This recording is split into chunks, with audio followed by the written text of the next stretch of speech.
Hoje, a gente vai abrir o primeiro capítulo da nossa própria história, pelo menos segundo a ótica de Freud. É uma jornada que não começa quando a gente dá os primeiros passos, não. Ela começa com o primeiro e mais fundamental contato que temos com o mundo, a boca. Vamos entender como essa fase, lá no comecinho da vida, pode definir hábitos que a gente carrega até hoje. Já parou para pensar nisso?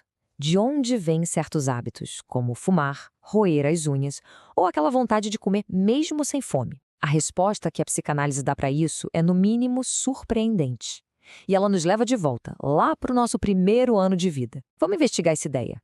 Então, para entender a raiz desses comportamentos, a gente precisa fazer uma viagem no tempo, de volta para o nosso ponto de partida.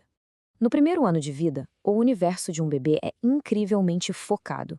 Ele basicamente começa e termina em um único lugar, a boca. Ok, antes de mais nada, um conceito fundamental. Quando Freud fala em psicossexual, ele não está falando só de sexualidade como a gente entende na vida adulta. Para ele, a libido é a nossa energia de vida, sabe? É a busca por prazer que nos move desde o dia em que nascemos. E essa energia, ela vai se concentrando em diferentes partes do corpo conforme a gente cresce. E a primeiríssima parada dessa energia toda é a boca. Do nascimento até mais ou menos 1 ano e meio de idade, ela é o centro de tudo para o bebê. É a principal ferramenta para explorar o mundo, para sentir e, claro, para ter prazer. E é aqui que a coisa fica interessante. A boca acaba conectando a sobrevivência, o ato de se alimentar, com a primeira experiência psicológica de prazer. É o ponto de encontro exato onde o nosso instinto e a nossa mente se cruzam pela primeira vez.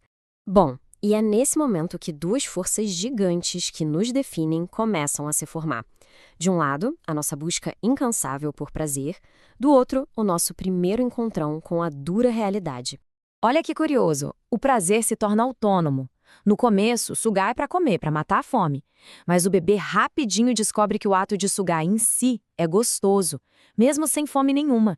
É aí que entra o famoso chuchar o dedo. A busca por prazer se descola da necessidade de se alimentar. Isso leva a um conceito que Freud chamou de autoerotismo. E esse é um momento revolucionário, né? A criança descobre que pode conseguir prazer com o próprio corpo. A nossa mente começa a se organizar em torno dessa habilidade recém-descoberta. Ao mesmo tempo, o bebê cria o seu primeiro laço com o mundo lá fora, através do que Freud chama de objeto, o seio da mãe. Pensa nisso. Essa primeiríssima relação de dependência e satisfação se torna um modelo, o protótipo, para todos os nossos relacionamentos amorosos e afetivos no futuro. E aqui a gente vê de forma bem clara qual é a principal tensão dessa fase oral. De um lado, a satisfação, que gera confiança no mundo. Do outro, a frustração, aquela fome que não é saciada no exato segundo, que ensina sobre limites, sobre a realidade. É nesse equilíbrio super delicado que o nosso eu começa a se formar. Mas e quando esse equilíbrio não acontece direito? É aqui que a gente volta para a nossa pergunta lá do início, sobre fumar ou comer demais. Vamos entender essa conexão agora. Freud chamou esse fenômeno de fixação. A ideia é que uma parte da nossa energia de prazer fica meio que presa nessa fase, seja porque a gente teve gratificação demais ou, ao contrário, frustração demais. E como essa tal fixação oral aparece na vida adulta? A teoria de Freud aponta para hábitos que a gente conhece bem. Fumar, roer unhas, falar sem parar. Tudo isso seria um eco daquela primeira fase, uma tentativa de reencontrar aquele prazer ou de lidar com a frustração original da boca. E a teoria ainda sugere dois caminhos diferentes. Se a gratificação foi excessiva, isso poderia levar a uma personalidade mais dependente que está sempre buscando apoio. Agora, se a frustração foi o que marcou, isso estaria ligado a traços mais agressivos, sarcásticos, como uma forma de morder o mundo, entende? Então fica bem claro porque Freud via essa fase não só como a primeira, mas como verdadeiro alicerce de toda a nossa personalidade. O próprio Freud resumiu essa importância de uma forma bem direta. Para ele, essa primeira experiência é tão, mas tão marcante que ela vira um modelo para toda e qualquer busca por satisfação que a gente vai ter no futuro. Então, resumindo a ópera, o estágio oral é crucial por 4 motivos. Ele organiza a nossa energia de prazer, cria nosso primeiro modelo de relacionamento, nos apresenta esse jogo entre satisfação e frustração e, por fim, dá origem ao nosso eu. Se a gente olhar o quadro completo, o estágio oral é como se fosse o primeiro degrau de uma escada. As lições sobre confiança e dependência que a gente aprende aqui são a base para os desafios que vêm logo depois: o controle, na fase anal, e a busca por identidade na fase fálica. Mas é claro que uma teoria tão ousada e que já tem mais de um século não ia passar sem críticas, né?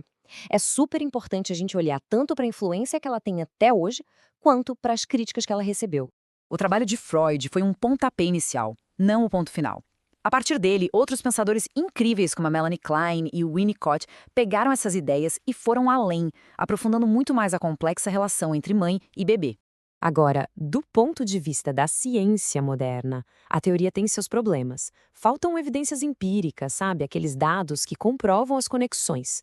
Estudos, por exemplo, nunca conseguiram provar uma ligação direta entre o tempo de amamentação e a chance de alguém se tornar fumante. Apesar disso tudo, a ideia não foi simplesmente jogada fora.